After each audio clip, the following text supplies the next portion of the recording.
Estamos aqui com o presidente da Confederação Nacional dos Trabalhadores da Indústria Química, o senhor Silvan, está aqui acompanhando a reeleição do Sindicato dos Químicos STI de Sorocaba.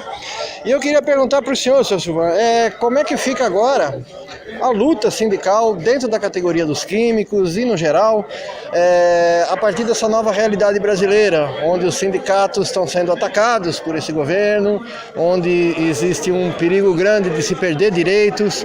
Como é que se posiciona agora a confederação, os sindicatos ligados à categoria dos químicos? O que fazer daqui para frente para enfrentar essa realidade? Em primeiro lugar, parabenizar todos vocês que estão fazendo a cobertura dessa eleição em Sorocaba. Importante a gente registrar o momento que nós estamos vivendo e essa diretoria participar do processo com a chapa única. Isso significa o reconhecimento dos trabalhadores pelo trabalho que vem sendo desenvolvido pela diretoria, mesmo com as adversidades que nós temos a cada momento que surge no nosso caminho. Como você bem disse, nós estamos vivendo um momento de grandes desafios. A classe trabalhadora lutou muitos anos para conseguir assegurar as conquistas que hoje o governo, em questão de 60 dias, tenta tirá-las a qualquer custo. Só que nós precisamos entender um pouquinho esse mecanismo, né? O senhor Michel Temer, vice-presidente da República, eleito numa chapa de um governo democrático, foi usado, está sendo usado e está se deixando ser usado por uma direita reacionária, você está entendendo? Que não vê com bons olhos a ascensão da classe trabalhadora, não enxerga a importância e a necessidade das pessoas terem a oportunidade de consumir. Estão muito incomodados porque encontram com classe média, média baixa, trabalhadores, filhos de trabalhadores em universidades, se formando, se preparando, em plenas condições de ocupar espaços importantes no mercado de trabalho, que é no comércio, no serviço, na indústria. Então é lamentável que tudo isso venha ocorrendo. Agora, a utilização desse governo ilegítimo, você está entendendo? Para poder saquear o país, isso é uma articulação que começa com a cabeça da Rede Globo, que está a serviço, inclusive, de algumas forças políticas do exterior, que não vê com bons olhos que o nosso país ele passa a ocupar um espaço importantíssimo na economia mundial, com todas as riquezas que temos. Sim. E você percebe que o governo ele não se limita a atacar somente o trabalhador. Ele está atacando a todos. Ele está atacando o sistema previdenciário, ele está atacando a pequena e média empresa. Na hora que ele permite os juros exorbitantes, você está entendendo? Ele está atacando os empreendedores, tá certo? Pequenos negócios que geram oportunidade de trabalho. Está beneficiando o sistema financeiro e grandes empresários. E aí, o que é mais grave, né? Ele começa a fazer uma política de entregar o nosso país na mão do capital internacional, principalmente especulativo. Exato. Quando busca permitir, através de uma mudança, você está entendendo, na lei, permitir que o estrangeiro ele tenha a possibilidade de compra, de aquisição do solo brasileiro, em qualquer lugar, em qualquer região. E aí é importante a gente registrar que embaixo do solo nós temos riquezas e que eles sabem, nós não sabemos aonde estão as nossas riquezas. Exato. Mas várias organizações que utilizam, inclusive, organizações não governamentais, se dizendo vindas de fora, preocupadas, muitas delas vindas de fora, tá? Que se aproxima da comunidade indígena, da população mais pobre, para poder descobrir, tá certo? E ocupar espaços importantes do nosso solo brasileiro. E agora, com essa mudança do governo de permitir e fazer com que isso tenha uma segurança jurídica, aquisição e exploração, você imagina onde que isso vai chegar. Sim. E com tudo isso, o desmonte que foi feito, com toda essa operação, que aí a gente precisa separar muito bem, que desde que fique provado que alguém cometeu atos, Cetani, ilícitos no exercício de sua representação, tem que pagar por isso. Mas não pode ser um processo especulativo, Cetani. Não dá para você trabalhar com a imagem de que alguém chega amanhã e fala que você cometeu uma ilicitude e você efetivamente passa a ser cobrado por uma coisa que não ficou comprovado, ficou simplesmente dito por alguém. Só que com toda essa operação Lava Jato, nós tivemos um problema gravíssimo agora, tá certo? Que é a questão do conteúdo nacional. Nós discutimos muito no governo Lula e Dilma a importância de você acelerar alguns processos como o do pré-sal, você está entendendo? Reativando estaleiros, reativando a indústria naval, fazendo com que a indústria, você está entendendo? Com capital nacional, ou mesmo que ela viesse com capital externo, mas com mão de obra nacional, pudesse ser fornecedores dessa cadeia produtiva. E hoje está sendo o contrário, está se criando obstáculos, se criando dificuldades, se rotulando de que a indústria que está operando no país, você está entendendo, é propício já a ter problemas. Então vamos excluí-las. Então isso é muito ruim, é muito prejudicial, porque nós estamos gerando emprego fora do nosso país. E dentro do país a gente está vivendo esse momento de precarização da relação capital e trabalho. O enfraquecimento das entidades sindicais, tá certo?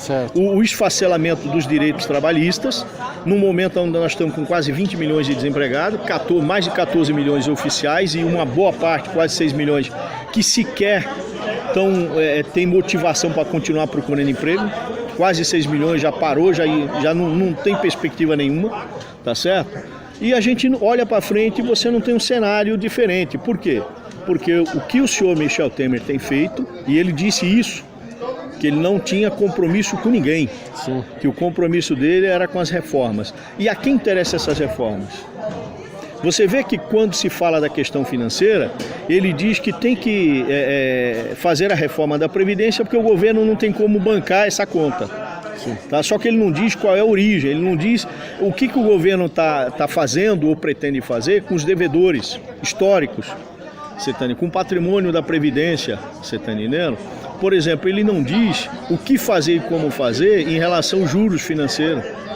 Hoje o gasto financeiro do governo, ele chega a 50% da receita.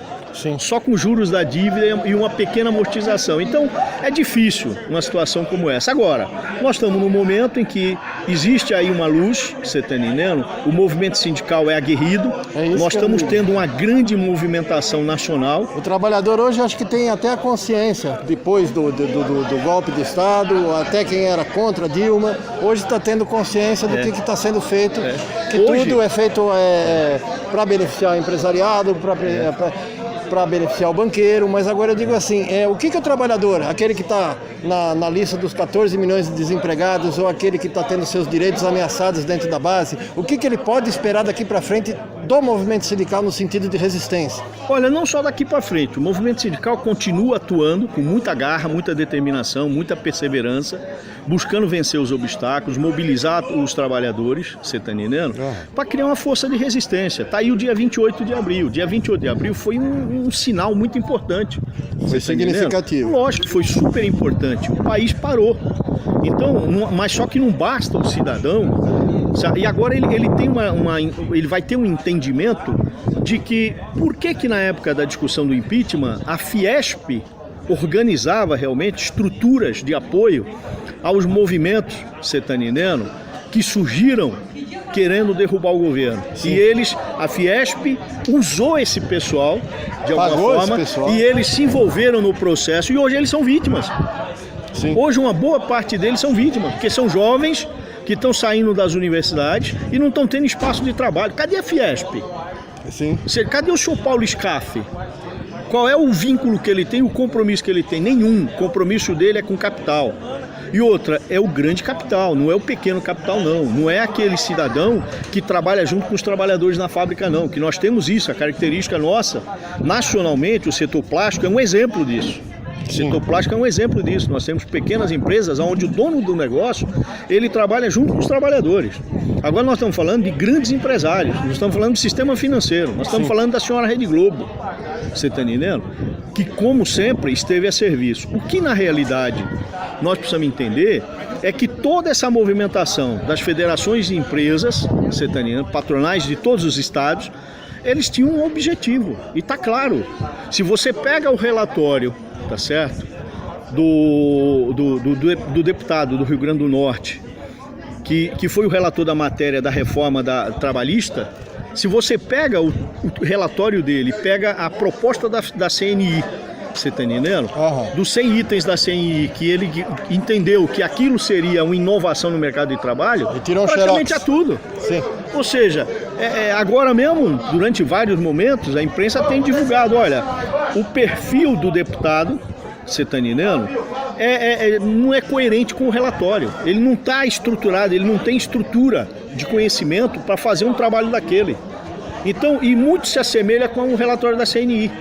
Então, está mais do que comprovado, Setanino. Agora, é lamentável que a CNI... Tem só uma parcela pequena da população ali privilegiada sendo representada. Então, e eles estão por conta, Setanino, de uma pseudo-geração de oportunidade de trabalho, que eles estão dizendo que vai existir, que não vai.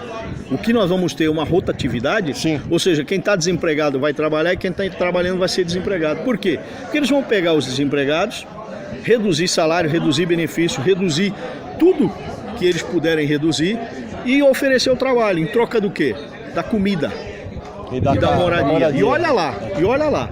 Olha lá se você vai ter condições de pagar o teto e a mesa. Olha lá. Agora, nós temos que acreditar. Nós temos eleição o ano que vem. É o momento que a classe trabalhadora e que a sociedade tem que dar uma resposta. Tem que separar o joio do trigo, tem que identificar quem são os parlamentares que estão efetivamente a serviço de si próprio e de alguns grupos econômicos e quem está, na realidade, preocupado com o país. Não precisa defender o empregado. O empregado se defende, precisa defender a nação. O que nós não podemos é permitir que o Michel Temer tenha êxito nessa política de entreguismo que ele está desenvolvendo. Tá? Então nós temos que ter unidade, a força sindical, as demais centrais sindicais, a Confederação Nacional dos Trabalhadores do Ramo Químico está muito alinhada com todos os sindicatos químicos do Brasil e principalmente situações como essa que a gente está vivendo aqui em Sorocaba, onde a gente reúne vários dirigentes sindicais de diversas regiões em apoio, em solidariedade, à luta que esse sindicato vem fazendo nessa região. Nessa região. Isso é muito importante, que isso sirva de exemplo para que a gente possa repetir um trabalho semelhante a nível de Brasil e chegarmos a um sucesso, que é mudar aquele Congresso ano que vem, ter um presidente comprometido e um projeto de governo voltado para os mais necessitados. É isso que nós precisamos retomar. Tá ok.